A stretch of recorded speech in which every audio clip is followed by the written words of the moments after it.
부흥하려면 새 것이 됩시다. 자, 사진을 봅시다. 이게 언제 어디의 사진일까요? 네, 우리나라입니다. 네, 서울입니다.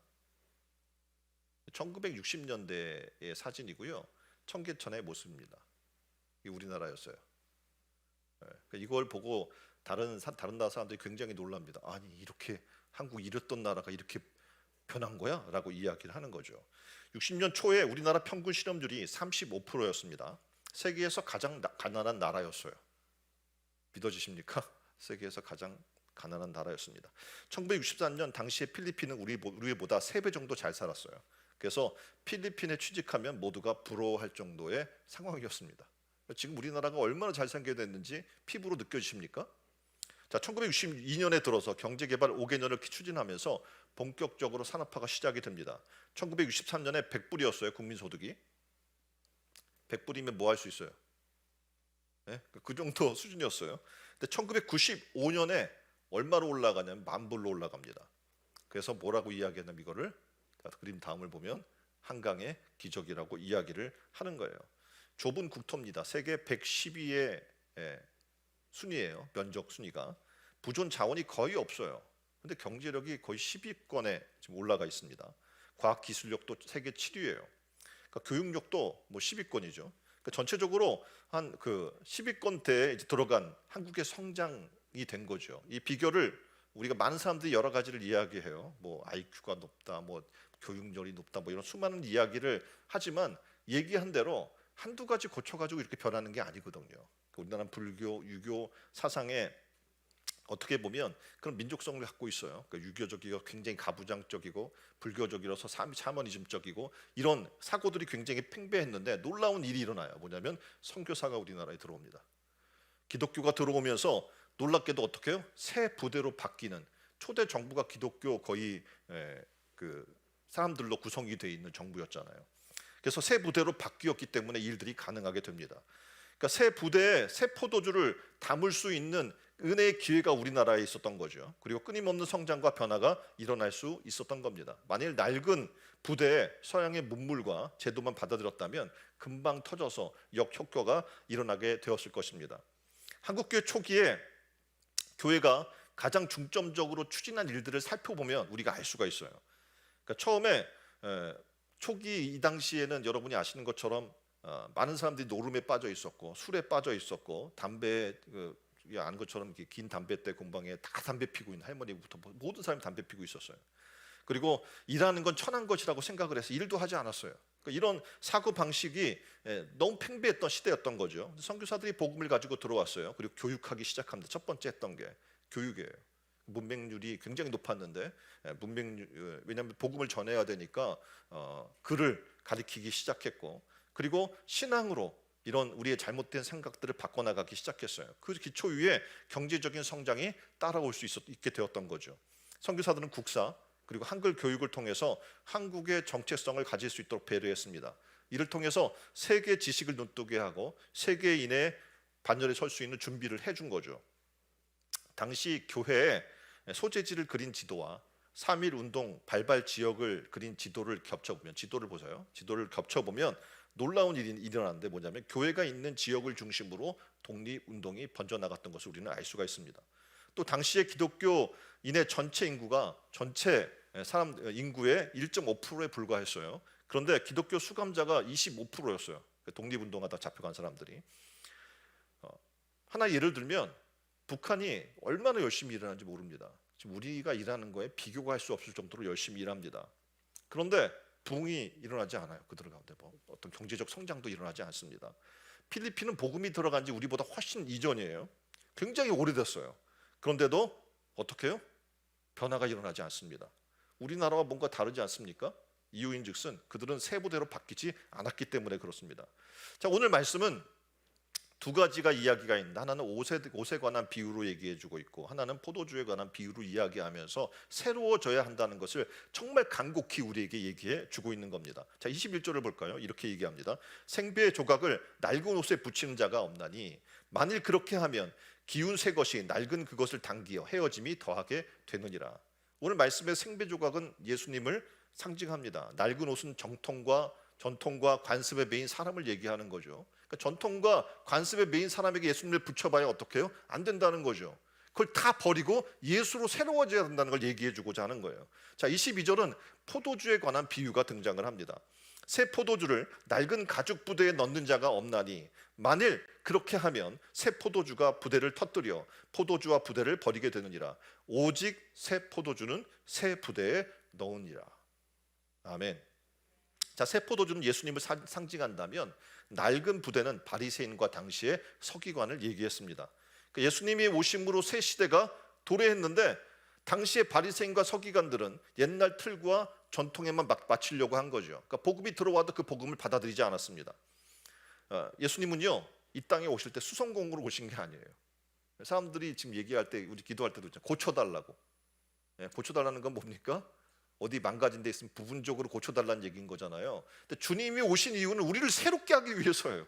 일부분 고쳐서 그것만 바꿔주려고 하는 게 아니에요. 오늘 얘기할 때 이렇게 얘기하죠.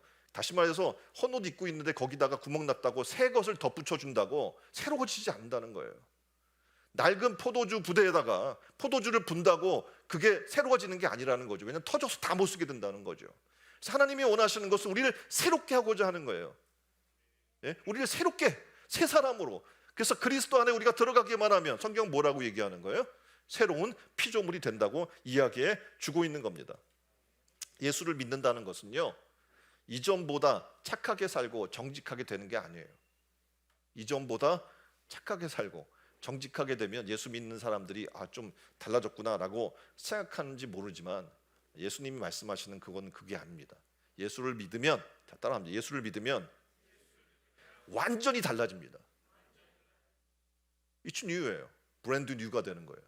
다시 말해서 일부분 뜯어서 고쳐서 여기만 새로운, 그래서 겉 안에는 다 누더기인데 외투만 새로운 게 아니에요. 완전히 새로운 사람으로 그리스도 안에 있으면 새로운 피조물로 거듭나게 되는 것을 얘기하는 겁니다. 옛것이 죽고 어떤 사람? 새 사람이 되는 것을 얘기하는 겁니다. 죄에 대해 죽고 어떤 사람? 의인으로 다시 태어나는 것을 얘기해 주는 겁니다. 오늘 본문 말씀에서 예수님을 믿으면 어떤 존재가 되는지를 구체적으로 얘기해 줘요. 뭐냐면 우리는 새 옷, 새 부대와 같은 존재가 되었다고 얘기해 주는 거예요. 뭐가 됐다고요? 새 옷을 입은 거예요 이제. 그리고 새 부대와 같은 존재가 된 줄 믿습니다. 낡은 옷이 찢어졌을 때 새 옷 조각을 사용해서 기우면 안 됩니다. 왜냐하면 금방 괜찮아 보이는데 옷을 세탁하면 즉시 문제가 발생됨을 우리는 알 수가 있어요.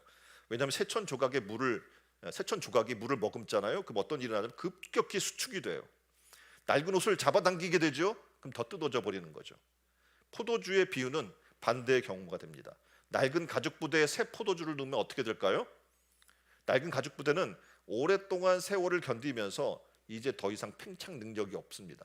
딱딱하게 굳어져 버린 거예요. 그래서 어떡합니까? 이게 팽창되고 수축되고 이렇게 돼야지 이게 좋은 거예요. 근데 그게 안 되고 딱딱하게 굳어져 버렸으니 어떡합니까? 낡은 가죽 부대에 새 포도주를 넣으면 새 포도주는 또 어떤 역할을 하냐면 발효 능력이 있어요.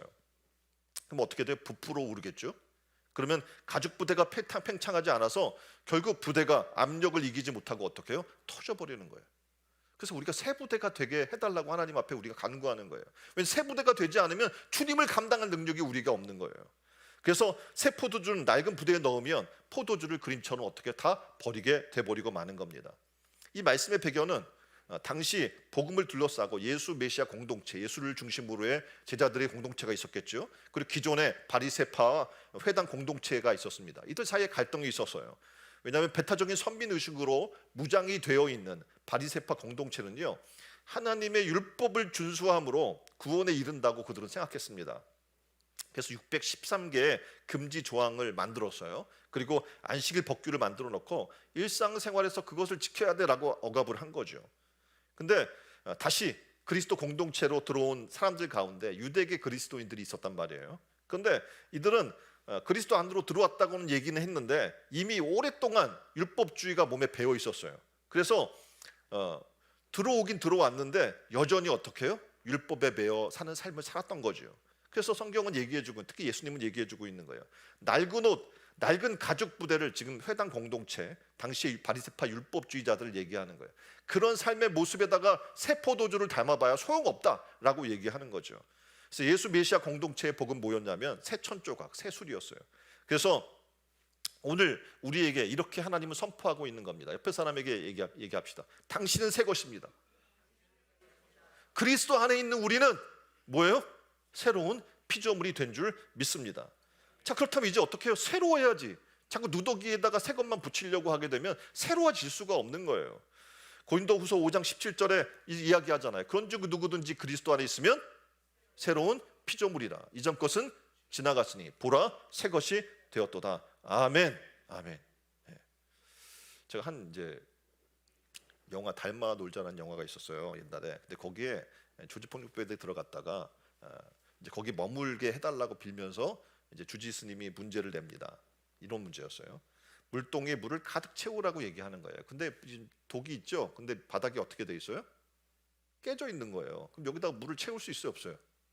열심히 저기 연못에서 물을 날라다가 거기다 계속 붓는 거예요. 근데 채울 수가 있어요. 사람이 가서 거기 뭐 배로 막고 뭐 가진 방법을 다 쓰는데 채울 수가 없는 거예요. 왜냐하면 밑이 깨진 물동이었기 때문에 그렇습니다.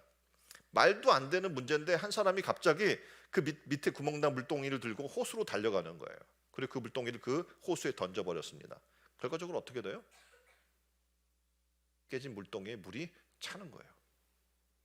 그래요. 우리 깨진 인생은 무엇을 새롭게 하려고 채워봤자 채울 수가 없이 다 새버려요. 그게 우리 깨어진 인생이기 때문에 그렇습니다.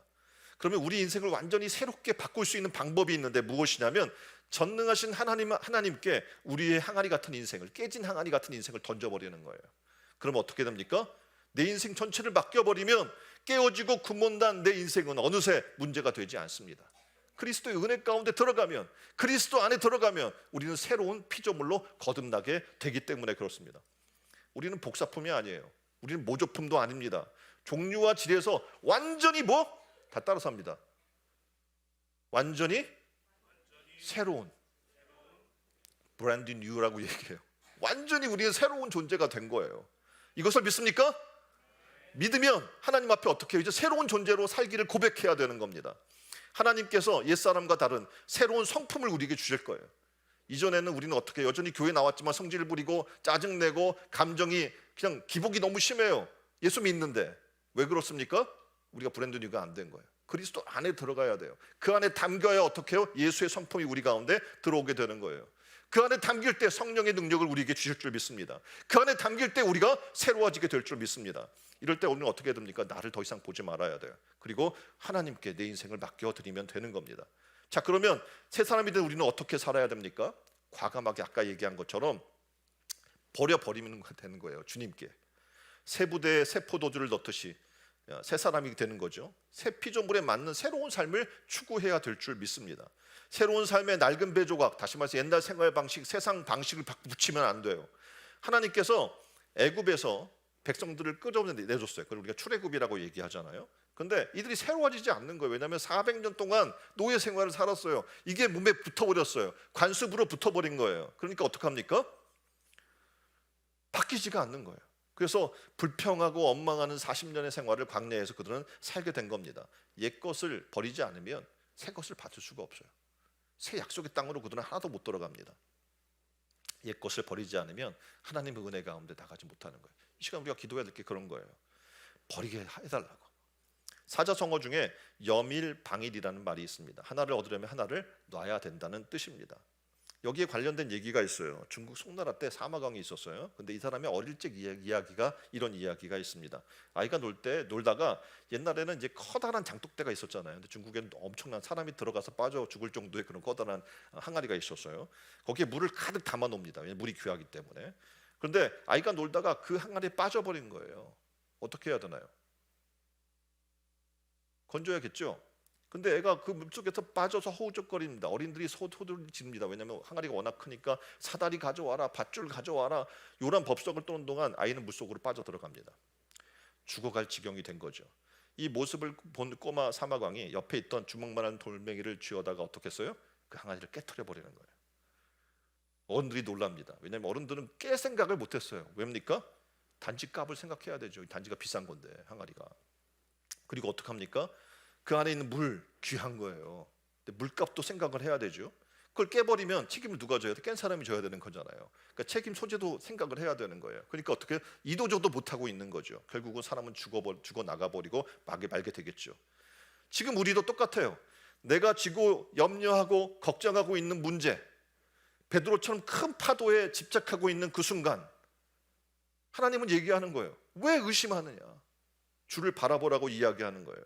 물에 빠진 사람을 바라보며 여전히 우리는 계산하고 있지 않습니까? 단지값, 물값, 책임 소재 이런 걸 따지면서 요란 법석 들며 시간 낭비만 하고 있지 않습니까? 하나님의 일을 하려고 하면 다들 얘기해요. 아유, 총대를 누가 매야 되는데 총대 매면 그 결국 내가 해야 될 텐데 그러려면 뭐 비용도 들어가고 또 내 시간도 들어가고 수많은 것이 들어갈 텐데 그냥 잠자코 있자라고 생각하는 사람이 너무 많은 거예요. 그러니 어떡합니까? 새로워질 수가 없는 거죠.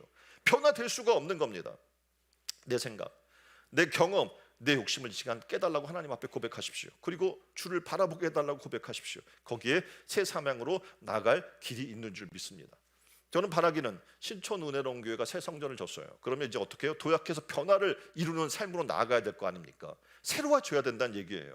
아까 이야기했던 것처럼 과거에 어떤 방식에 매여 있으면 안 돼요. 전통적인 방법에 매여 있어서도 안 됩니다. 우리 예배를 보면 너무 새롭죠. 왜냐하면 하나님 앞에 우리의 전부를 드리기 위해서예요. 중풍병자를 메고 왔어요. 4명의 친구가. 근데 도저히 예수님께 다가갈 방법이 없는 거예요. 그들이 기존의 전통 방법을 깼어요. 어떻게 했어요? 지붕으로 올라간 거예요. 지붕을 뜯었어요. 뜯으면 그 비용 문제 다 걱정할 거 아닙니까? 아니에요. 살리는 거 하나에 집중한 거예요. 그리고 어떻게 지붕을 뜯고 그 아래로 달아내려서 예수님 앞에 내려놓은 거예요. 그때 어떤 일이 일어납니까? 그 친구들의 믿음, 데리고 온 친구들의 믿음으로 그 사람을 어떻게 해요? 일어나게 하신 하나님의 은혜가 그 가운데 있게 되는 것을 우리는 보게 됩니다. 예전에 이랬는데, 과거에는 이랬는데 집착하지 마세요. 이제 미래지향적인 도전을 하시기를 주님의 이름으로 축원드립니다. 이제 여러분들은 선포하셔야 돼요. 나는 예수를 믿었습니다. 이제 새 것이 되었습니다. 선포한 여러분 되시기를 주님의 이름으로 축원드립니다. 옆에 분에게 지금 외치세요. 나는 예수를 믿습니다. 나는 새 것이 되었습니다. 주님께 던지면 되는 거야. 아까 깨진 물동이를 어떻게 호수에 던져버렸던 것처럼 주님께 던져버리면 우리는 주님으로 충만한, 성령으로 충만한 사람이 되게 될 줄 믿습니다. 이전에 나는 내가 아닌 줄 믿습니다. 이제 어떻게 해요? 이전 것은 지나갔으니 우리는 보라 새 것이 되었다고 말씀하고 있기 때문에 그래요. 저는 바라기는 이 시간에 결단했으면 좋겠어요. 이것저것 준비해야 되고 많은 시간을 들이고 차비를 들여서 와야 되는 수고로움을 기쁨으로 하나님 앞에 감내해 나가면서 예배에 참석하세요. 기꺼이 나의 시간 물질 달란트를 들여서 헌신하는 헌장 예배로 나와서 예배를 드리고자 하시기를 바랍니다. 아무 곳에서나 기도해도 되지만 특별히 기도하는 집, 바로 하나님의 집에 와서 매일 기도로 주님 앞에 나를 던지는 여러분 되기를 바랍니다. 우리는 또 새 부대에 맞는 새로운 생활 양식으로 채워져야 될 줄 믿습니다. 어떻게 해요? 나의 입술이 변하면 돼요. 불평, 원망, 부정적인 말을 버리고 감사의 말로 우리를 바꿔나가기를 주님의 이름으로 축원드립니다.